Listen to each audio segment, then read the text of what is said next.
Blog Talk Radio. Welcome to Chatting with Sherri. Today I have a very special episode with the lovely Hudson Leick. She's come back to answer some fan questions. Welcome, Hudson. Thank you, Sherri. It's good to be back. Oh, I'm really honored that you decided to come back. Thank you.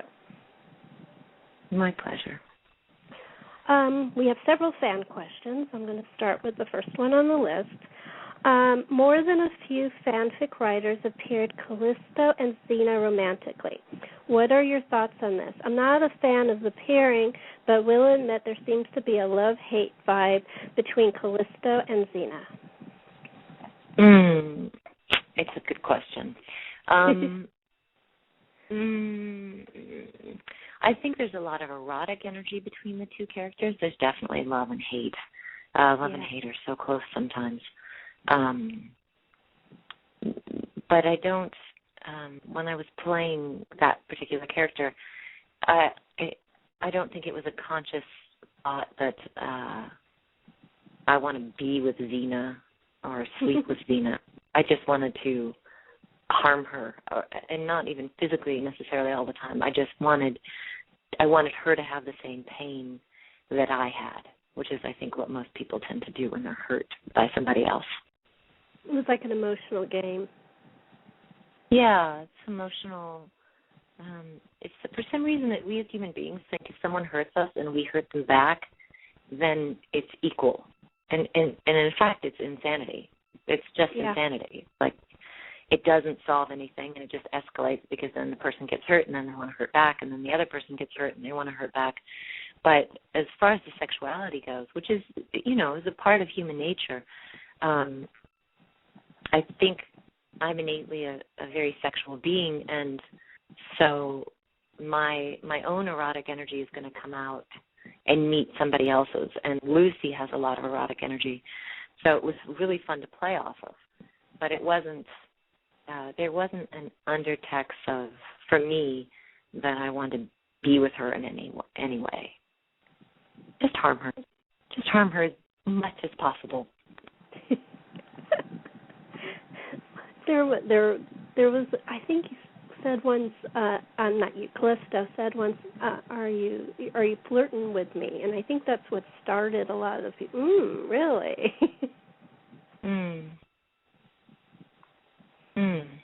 Might have been. I don't know. I don't remember that line, which is not surprising, but I remember the anything, actually, Renee, who played Gabrielle, to be incredibly sexual, and not towards my character or in my scenes. I just remember when she would play with Kevin Smith, it was hot. It was really very, very alive. And I was like, look at that. Look at little Gabby go. Look at her. And I didn't see her scenes a lot, like the alone scenes with, usually she was playing Hope, too, which is a different character, with Lucy, so I don't know, I didn't feel that light up. So I don't know about that. But yeah, I mean, we're all sexual beings, so there's going to be some of that flying around, just because we're alive. True. That's very true. The next question is, what was your process in portraying Xena? Do you copy Lucy somewhat, or do you totally make Xena your own creation? No. Well, that's also a good question. It's both. I mean, it's coming through my body, so it's my idea of how Lucy plays her. But, yeah, I tried to copy everything that I possibly could, and when I was off, Renee was kind enough to correct me and say, she does it more like this, or she says it like this, because Renee knew the character much better than I did, which was incredibly helpful. But, it's very hard to play another character because it's not yours, and it is a mimicking. It's an imitation. It's not the real thing. So it's challenging. But I think Lucy did a fantastic job playing my character. I really liked watching her play Callisto. Yeah, it was an interesting transference. When you were doing Lucy, when you were doing Xena, did you study Lucy a little bit so you could copy her characteristics as she was playing Xena? Or yes. Did you study some of the film?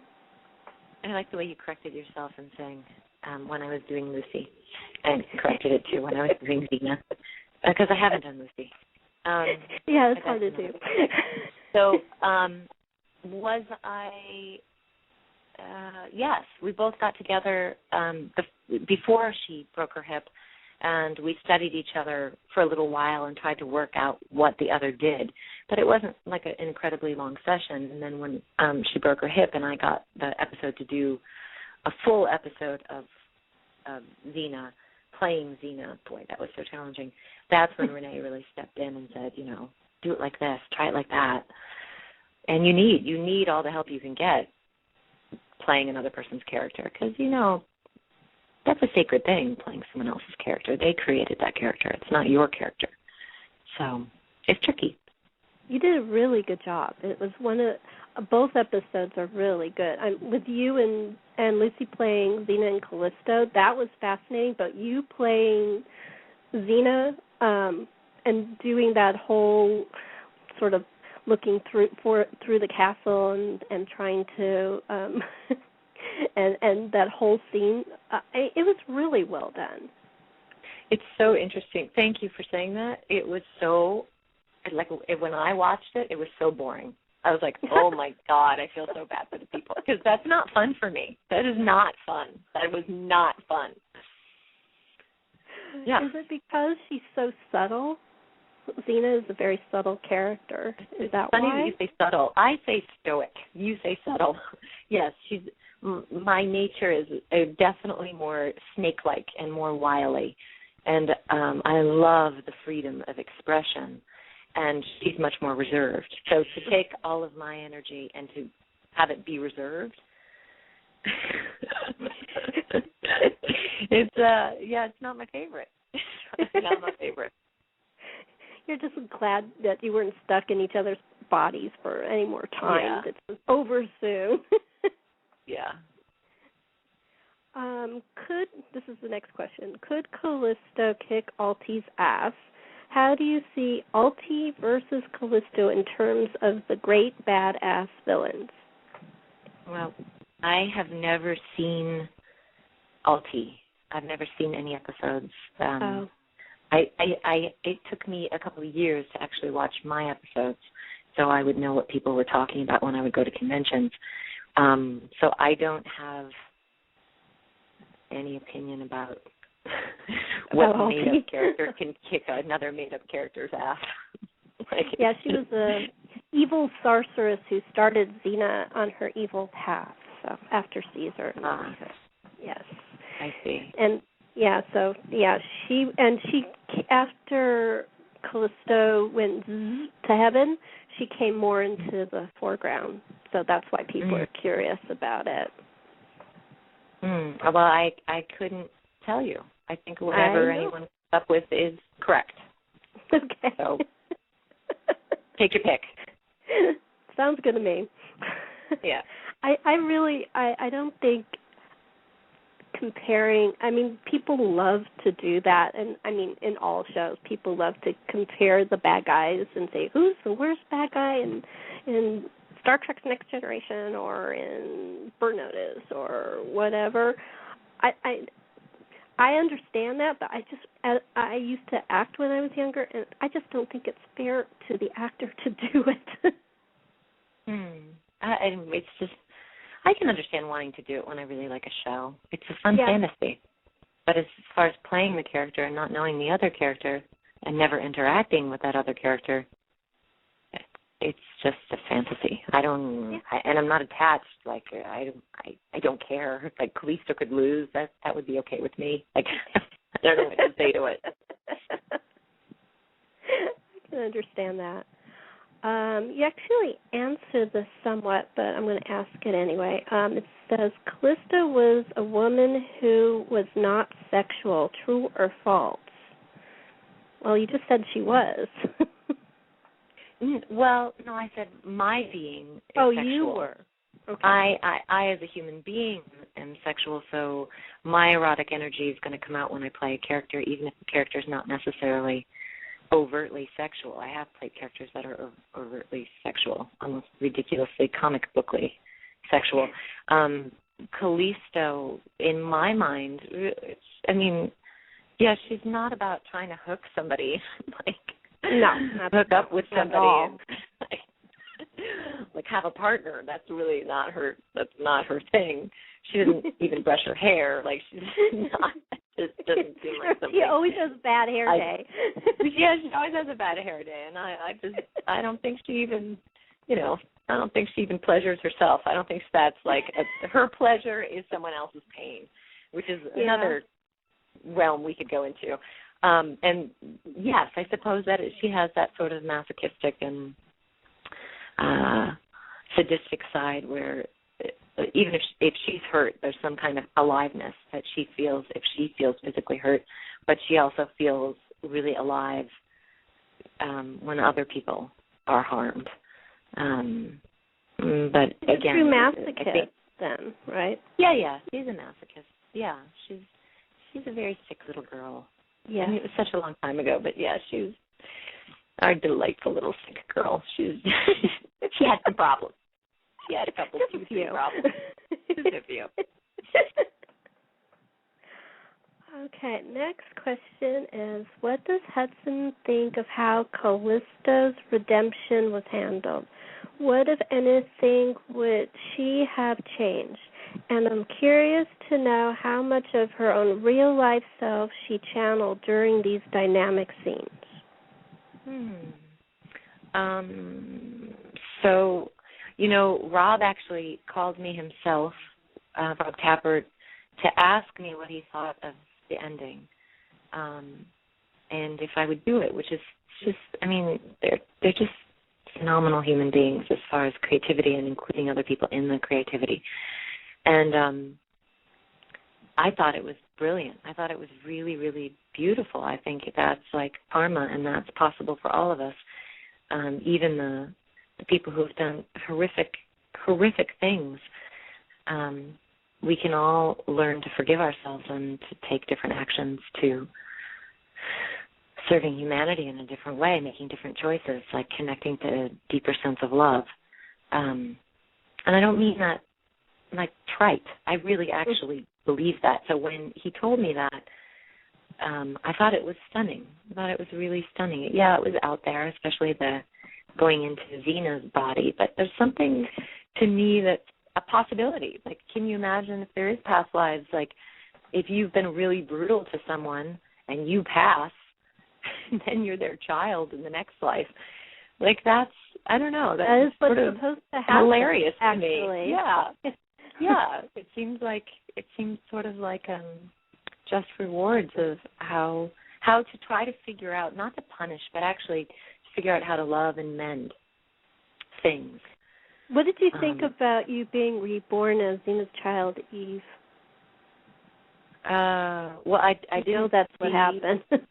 I didn't see Eve, so But what did I think about going into her belly, like becoming her baby? No, that you were going to become the next her child. Right. Yeah, I thought that was pretty beautiful. Now, now, while I'm saying all of this, the way I portrayed it, I would have done completely different now. I don't like the way I portrayed it at all. But the idea of what they were creating in that, taking someone so dark and so hopeless and changing them with, like, the hand of infinite, something beautiful, being lit up, connecting to something much bigger than herself and finding her real nature, not the sick nature that she was living from. Mm-hmm. That is staggeringly beautiful, and her wanting to be a part of Zena's newborn and be that being. I don't know. I thought it was incredibly profound for such a like a comic book TV show like that. And I don't mean to put that down in any ways. It was sort of like Batman and Robin in some ways, and then in other ways, it was so deep. It was so like well written and so layered and so real. I mean, the difference between Hercules and Xena are huge. Yeah. But Xena did have that comic book feel to it too. That rocks fall on people's heads. Like it is what it is. Bang, bang, bam. Yeah, it made it fun, but yet the message but there was a deepness to it. There was a sweetness underneath it all. Beauty. Yeah, I agree. It was a very you probably never saw them, but the India shows just showed how thoughtful it was. It was really beautiful. I didn't see that, and I love India. Yeah, they had some real. They had 1, 2, 3 India shows. 2 of them were my favorites of that whole series. I just, very beautifully done. Got 2 more questions. A couple of years ago, Hudson and Renee appeared together at a convention in Europe. Did she enjoy the laid-back convention, and how was it appearing with Renee rather than alone? I'm going to Paris, actually, in October, and I think it's 26th and 27th. And on that Sunday, on the 27th, Renee and I will be on stage again. Oh, so cool. You'll get to see it again. You didn't see it the first time. Australia was really beautiful. And the man who invited me to come to that convention is just such an amazing human being. His name is Beaver, if you can believe it, Beaver. But he's a fantastic human being, and I really connected to him, and that was fantastic. And it was the first time I had been in Australia. And being on stage with someone else, I had never been on stage with someone else before, and it's actually really challenging because I have such a different way of being on stage. Like, now I'm quite reserved and somewhat normal, and when I'm on stage, sometimes I sort of explode, it feels like, in a giant firework. So to be on stage with someone else, I choose to be really aware of the other person and share. I mean, we're there together to share. So it's just a different feel. It's just a very, very different feel. And no, I prefer to be by myself because then I can be, it's sort of like playing Xena. Like, I get to be big and loud and whatever comes out. Being with somebody else, it's just more subtle. It's not as wild. Did you and Renee have fun? Not as much fun as I have when I'm by myself. That's really fun. But it's not like pulling teeth or anything. It's just more like a chat. Mhm. Yeah, you're fun when you're on stage. I've seen you several times, and you are definitely wild and fun and I like that zany. Right. It's a little wacky. It's not for everybody. Hey, but you raise a lot of money for charity. You've got to pat yourself on the back because every time you take one of those costumes that you're wearing and you auction it off, you make good money for the cancer research. Yeah, but you know what? It's the fans that do that. I mean, yes, we offer it, but it's the fans that show up and donate that money. They're the People ones don't realize that about Xena. Yeah, it's a really loving group. It's an incredibly kind and compassionate group. Yeah. It's amazing. Just amazing, the amount of caring. Yeah, and it's tight. Like, people, I don't think people go to Xena conventions anymore to see the actors anymore. I think they go to see each other and to laugh and get drunk and dance and laugh at us. I think it's a little of both. I think they want to see you too.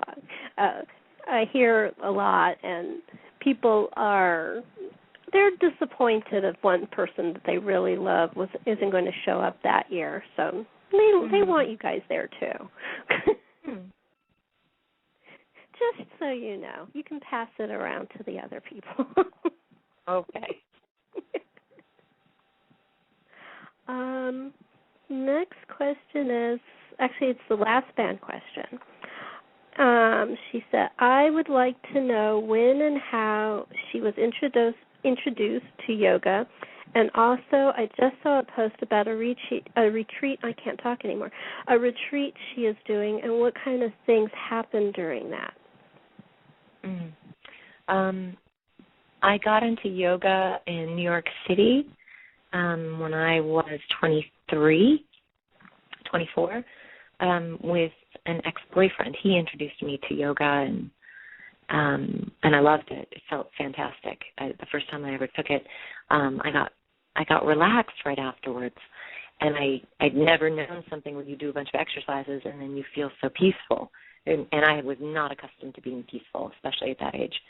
So it was really strange, and I felt joyful in a really calm way. So that's what got me into it. And what was the other question?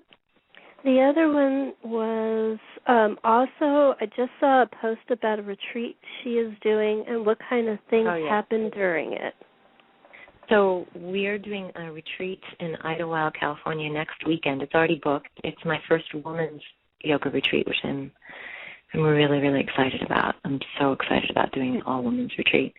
And we do 2 classes every day, every full day, and we eat vegetarian food. And it's hard to describe exactly what it feels like. We do some chanting, and we also do a sacred movement dance, which is sort of prayer for the body, where it's about moving, not about looking good, not about showing off to other people, but being in your body.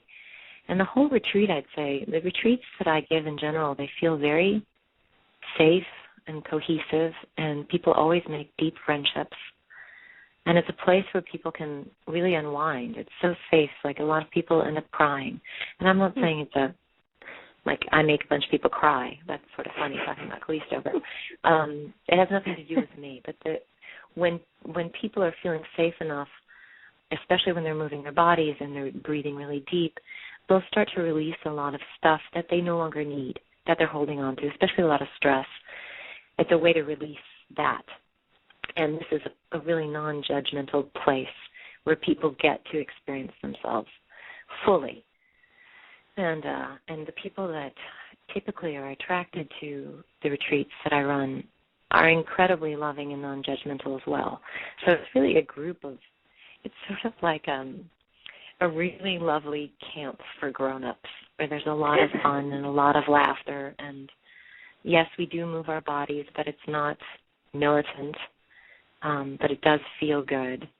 And like the last one we did in Colorado, we went hiking, and we helped each other up some of the steeper terrains, depending if the people didn't feel safe enough to go up. And we go swimming, and it's just a really it's a time to heal and to connect to ourselves and to other people.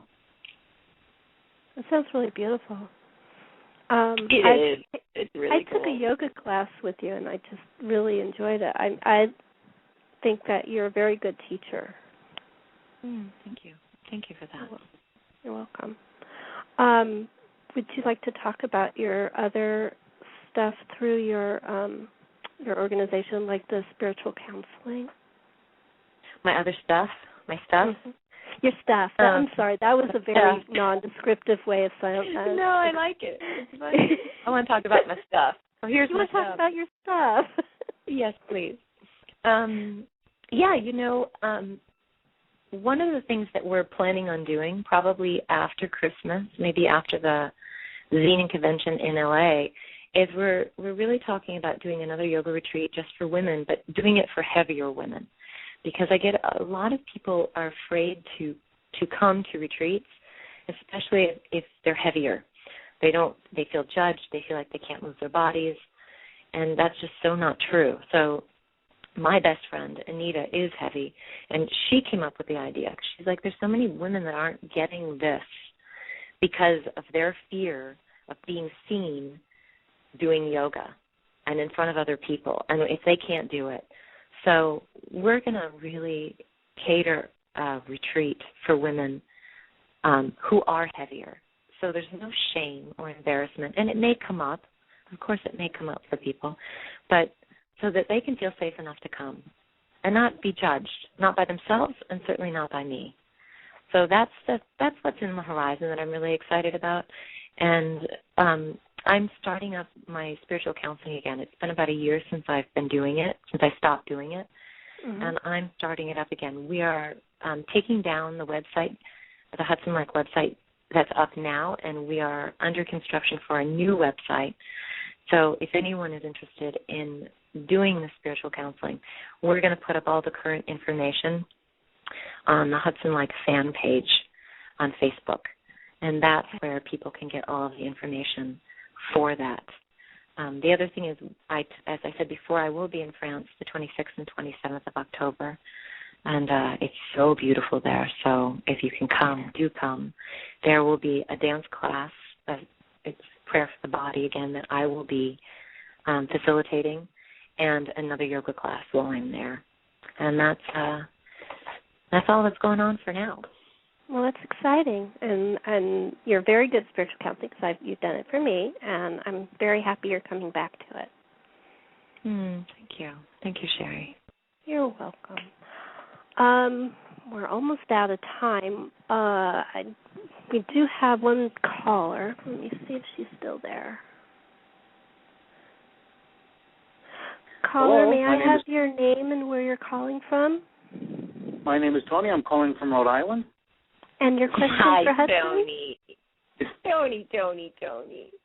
I warned you I was going to call. You did. Hi, Tony.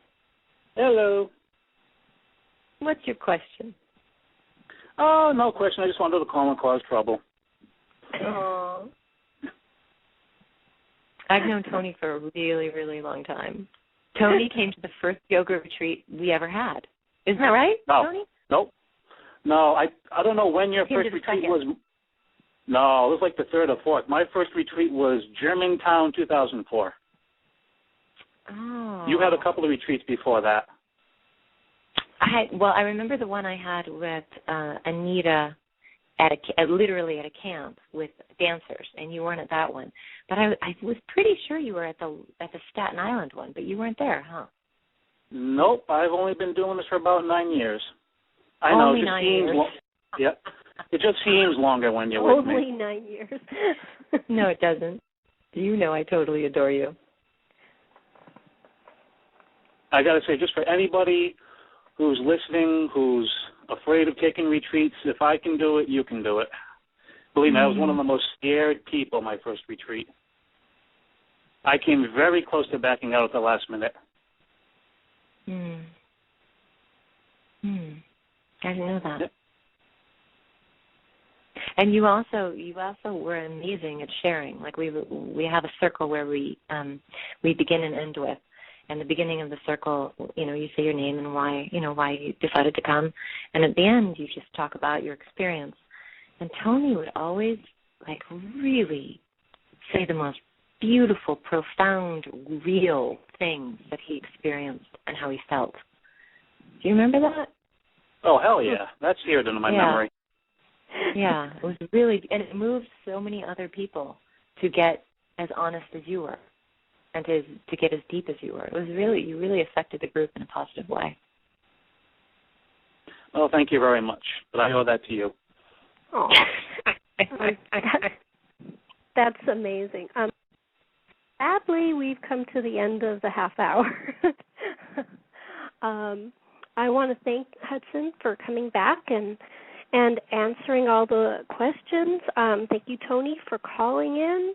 And thank you. Next Tuesday, we're going to have Sunny Alexander, and she's going to talk about her book, The Girls. Hudson, I'd like my live audience and myself to thank you. Thank you very much. Thank you, Sherri. Bye-bye. Bye-bye. And thank you for chatting with Sherri.